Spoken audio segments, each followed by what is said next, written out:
Hello guys, welcome to my YouTube channel, Arabong Hilaw, PSKSA. At ngayon, tunghayan po natin isang update ni Harry Roque sa The Hague, sa detention center ni Pangulong Duterte. May kapatid pa pala siyang bunso. At akala ko nga wala na, pero siya ngayon ang taga-bantay at taga-laundry daw ni Pangulong Duterte. Pero joke lang yun. Diba? Doon naman sa detention center, may naglalaba para sa kanya. At ito, panoorin natin yung mga kaganapan doon. Courtesy ni Attorney Harry Roque. Let's watch this. Lunes, huling pagdalaw ni Kong Pulong kay Tatay Digong. Ngayon po, kakagaling lang po sa loob ng detention facility ni Mr. Bong Duterte. Siya po ang bunsong kapatid ni Tatay Digong. So, Sir Bong, kamusta po si Tatay Digong? He is doing well. Medyo malungkot lang because he cannot kwan yung sa outside world talaga ano nangyayari. So I have to brief him about the election, the outcome ng election, both the local and the national. And very happy na I told him you got a very overwhelming vote as mayor of Davao again. So masaya sa. Ano po sinabi niya in particular doon? Sinabi niyang tambak ang kanyang panalo.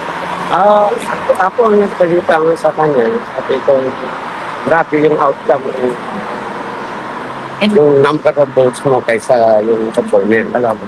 At saka, pang Vice Mayor Basteren, including si Congressman Pulong, and yung anak niya si Omar, also won the congressional seat, 2nd District. And of course, Congressman Ungab won sa 3rd District. Ano pong sinabi niya? Yung sinabi niyong overwhelming ang victory. Nakasmile. Nakasmile. Ngayon, yung ano po, yung 5 na pumasok na inendorso natin para senador, ano pong sabi niya? Medyo doon nakuhan siya kasi sa senator, sabi ko kasi may mga twist na natutuan iba na nag-support sa kuhan. Pero sabi ko, overall, do not worry because I think naman, ang support din nila kay VP Sara. So, O yung pinasabi ko po sa kanya na safe na sa impeachment si VP Sara dun sa 6 na sigurado natin kakampi at 6 pa na pagpipilian pa dahil ang kailangan na lang natin 2 para hindi na matanggal si VP Sara. yeah, well, I think para din sa ating with the overall nangyari sa national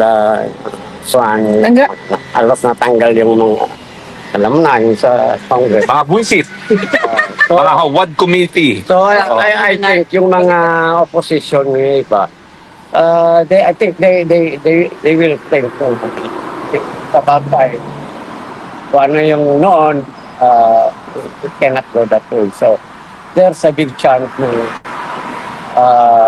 ang support with Sara. Nasabi niyo ba ho na yung abante na nagpapanggap na anak ng Diyos ay natalo? Nasabi niyo sa kanya na natalo si Abante? Ano sabi niya? Ikinuto ko kay PRRD lang, sabi ko, lahat yung mga yung hinarap mo sa Quadcom, sabi ko walang lumusot. Sabi na gano'n ba? Tawa siya ng tawa. So high spirit siya dahil doon sa resulta ng eleksyon. Oo. Ngayon, ano pong mga request niya kung meron man? Okay, ang sabi niya sa akin, paglapas ko daw. Again and again, would like to thank all those who supported him, moral support, all yung lahat na dito na, because I told him na merong mga tao sa park, nagkakonto ko. Sabi niya, ganun pa. Sabi niya, parang from the bottom of his heart. Talagang papasalamat sa sabong nagsusuporta sa kanya, not only ito sa park, worldwide, pati sa Pilipinas. At ang sinabi lang niya, hindi niya makakalimutan ito. Parang utang na loob niya sa vida. napansin ko po, hindi yung dala-dalang labada niya. Naglalabada ba siya on his own? Kinuhaan ko sabi ko sa guard na nagbabantay, sabi ko, I'm here to get his laundry, pero parang sinabi mo lang, laundry. So, hindi na ako nag-insist. Pero ayaw mong maglaba, no? Ganon. Pero, ayan, he's okay. High spirit ka. Sir, can we ask question as well? Yes, now, please, Sir, questions. is Mayor Duterte aware na nananalo talaga yung dear friend niya na now Senator Attorney Rodante Marcoleta? Yes, I give him all the, because hindi na natin masabi na, kasi hindi pa ito official. But I told him na yung, as you know, the counting went, more or less ganito na lumusot. So, in a way, masaya. Masaya talaga. Lalo na sa Davao na lahat ng kuwan niya lumusot. Walang kabila na. Tapos sir, ilang months mo nang hindi nakita si former president? Ako? Yes po. Since pagpunta nila sa Hong Kong, Okay, mga... kasi was suspected to from Hong Kong, yes, to fly back to okay. Sir, can we also ask what your feelings were nung nakita mo for the first time, si PRRD, ay Mayor Duterte? Mayor na talaga siya ngayon. Yes. Kwan siya, I mean, you know, he is a little bit detached kasi nga, as I said, you know, wala siyang kwan sa outside world. So, kailangan pag nanyan, you know, whoever will be sinong susunod, we have to brief him ano nangyayari sa outside world. Kasi sinabi ko, pwede ka ba may cellphone? Sabi ko, pwede kita bilhin bawal. So, Talaga. wala, isolated siya. But yet, kung kwentuhan mo na siya, magkuhan mo.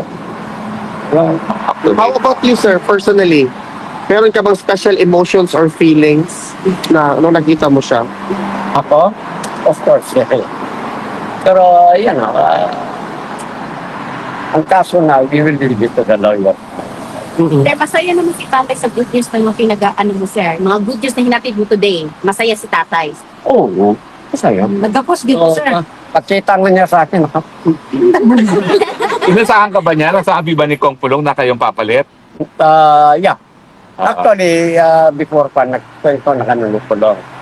Kasi nga, because, you know, the election. So, they have to go back, you know. So, pag-usapan na for the meantime, na busy sila sa kanila. So, it's my time to watch over him. So, siguro, whoever comes here na, si Pulong ba, o si VP Sara, o sino sa mga anak na, ako naman. Oo. Meron ba kayong estimated time na pagbalik niyo sa Pilipinas or estimated na may papalit sa inyo rito? Antayin namin sino mga anak na papalit. And then from there, kasi nandito, Netherlands, balita ko, malapit lang ang Belgium, malapit lang ang Germany. So, kung sino yung papalit, sasabihin ko, bago kami umuwi, papasa na lang. Yes. Meron pong malawakang pagtitipon ng mga Pilipino. Una-una, may marcha po dito sa Dahig sa 17 Aha. at meron pong pagtitipon sa 24 at inaayos yung selebrasyon para sa birthday ni VP Sara sa 31, no? Sana po nandun kayong manguna dun sa Oh, mga marcha. ano is gonna be here? 17, 24, 31. Lahat po tayo, sama-sama po tayo dyan. In fact, I mentioned that to him na magkakaroon ng rally. Kung nga, sabi ko nga, alam mo ba, araw-araw, nag-uwisita sa'yo dito, iba-ibang lugar. Doon talaga sa harapan, sabi ko, naguguluhan ng kuhan, kaya pinalipat kami. Natawan. Sinabi nyo, ni King San, walang nag-iwan sa kanya. Palaging may tao rito. Yeah. And it's very grateful talaga pa. Yung health naman niya, sir, okay. Meron ba siyang special request na dati kasi pagkain, meron ba siyang binanggit na pagkain ngayon? Yeah, yun lang ang kinuha ko. Sabi ko, any food that you would like, or one. Pero now yung words is not living. Bawal eh. Bawal. Saka isa pa kanina, because you know, yan pagpasok ko, I have to divest all my, wala akong dala, cash. Nagkikwentuhan na kami. Sabi niya, may pera ka kay bilihan mo ako coke. Ang konziro ni tatay. So, ano lang, tapang gwardiya to. Pagbalik ko, bayaran lang. Wala akong kasabi ko. So, nung nakausap ko gwardiya, sabi, paano yan? Ang mga pan dyan, wala silang cash. Kagaya nyo, si Kwan, isang mag-request ng coke, wala akong cash. Sabi niya, next time, can do niya credit card. So, anong request niya? Meron mga vending machines. Ako na. Meron naman silang vending machine. Iwanan nyo na ng credit card, turuan nyo paano gamitin para makapagpipita sa... Bawal din. Bawal din. Doon sa visiting area. Maraming restriction. Okay. Kailan po susunod yung bisita uli? I'll be back here Friday. Friday. So abangan po namin ang balita uli sa Same Friday. time. Pero minsan Kasi po, I cannot, hindi ako pwede mag-dicta kung kailan ako visit. Sa facility nila, policy nila. So, yun, twice a week ako pwede. so Sir Bong, marami po kasi mga Pilipino nagtitipon-tipon dito sa Europe, nagpapakita ng suporta. So kung hindi po pumapatak ng araw ng Tuesday and Friday na araw ng bisita nyo, pwede nyo rin sila puntahan, no? Pwede. Sama tayo. Kung ano yung supportan ninyo kang PRRD, of course, nandito din ako. Ay, salamat, sir. May katanungan pa? Our family, very grateful. May katanungan pa? Sir, kanang magtawag bitaw sir sa, di ba, di na allowed to call ang pamilya ni tatay, di na? Before, allowed man. Video call? Video call? I don't know. Probably Di ba? Si DP lang. ang arrangement niyan with the lawyer. Si DP Pero lang. kami wala talaga. Okay. Palakad nga ako doon pati jacket. Nanginginig ko. Pangit. Sir, okay na yung biyahe, sir, ha? Kararating niyo lang po eh.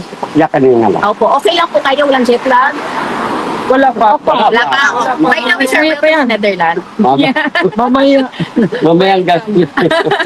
Welcome po sa mag-weather. Mainit to, pero malamig pa rin. Any more questions? Salamat. Okay, thank you po. On Friday muli. Okay. Yeah. You'll be here Friday. Same time back. So sa 17 po 17, 24, and 31. Okay. Thank you po. Congratulations ko sa kanya. Video? A picture. Sa mga gustong magpa-picture. Magpapapicture muna po. Group picture tayo lahat muna. Group picture. Group picture. Group picture. Group picture ka. May bagong dating. Bagong dating po. Group picture. Basta live ako. Ano yung cellphone? Ay, wow. Comment down below. Comment down below. Sama na kayo. Sama na kayo para marami tayo. Ano yung pictures ako? Sa mga kaibigan kasama po natin yung kapatid ni former President Rodrigo Roa Duterte, Siya dito. si Sir Bong. Gusto mo na, Ben? Oh, digong.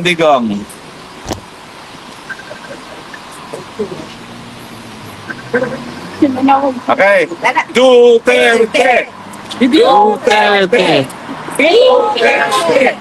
Duterte! Bring him! Him home! Bring him home! Bring him home!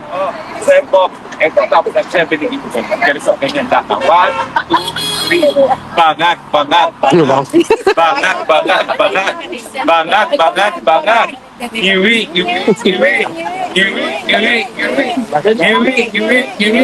Button.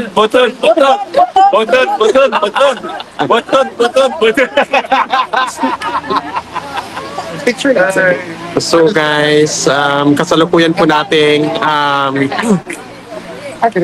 binibideo yung or ito.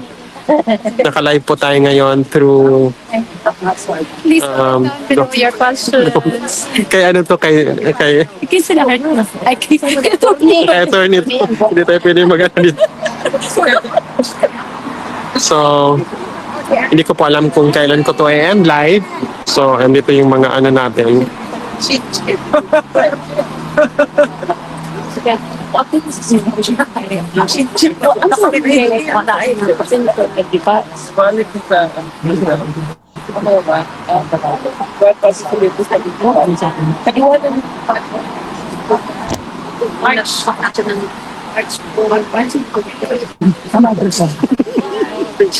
Signal ko sa higher Wala na ko kakuan po. Opo ko ka-update kung kuan mo ba? Nakalang kami. Wala na ka-mute. Wala ka lang tagal. Kapakuan na yung hauling ka. Ay, hindi na mag-istorya. Hindi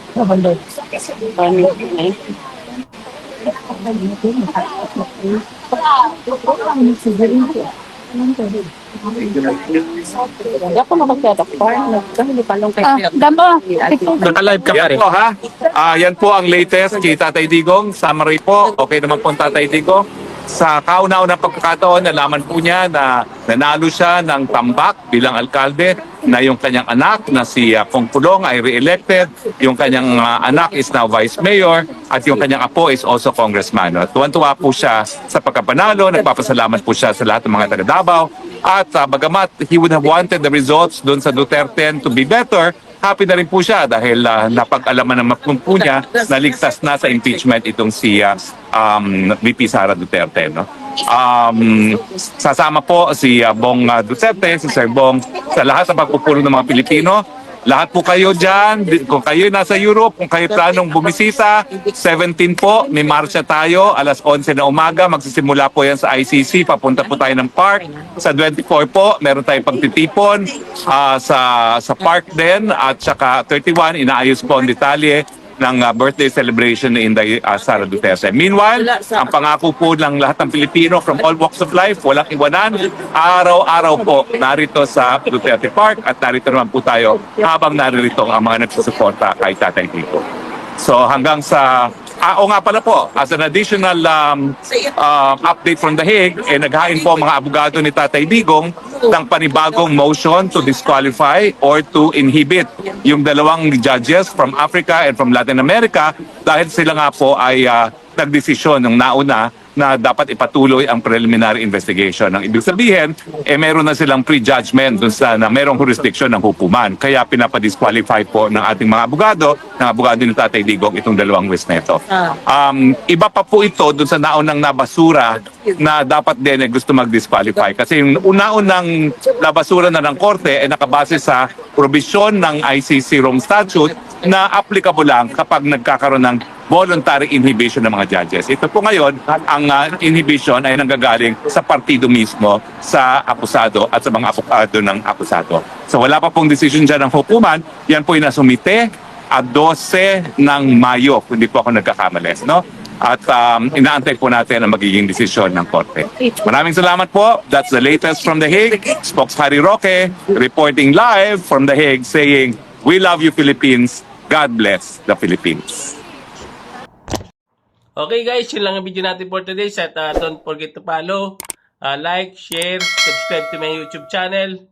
At marami pong salamat sa inyo lahat. God bless everyone. I love you all. Bye-bye.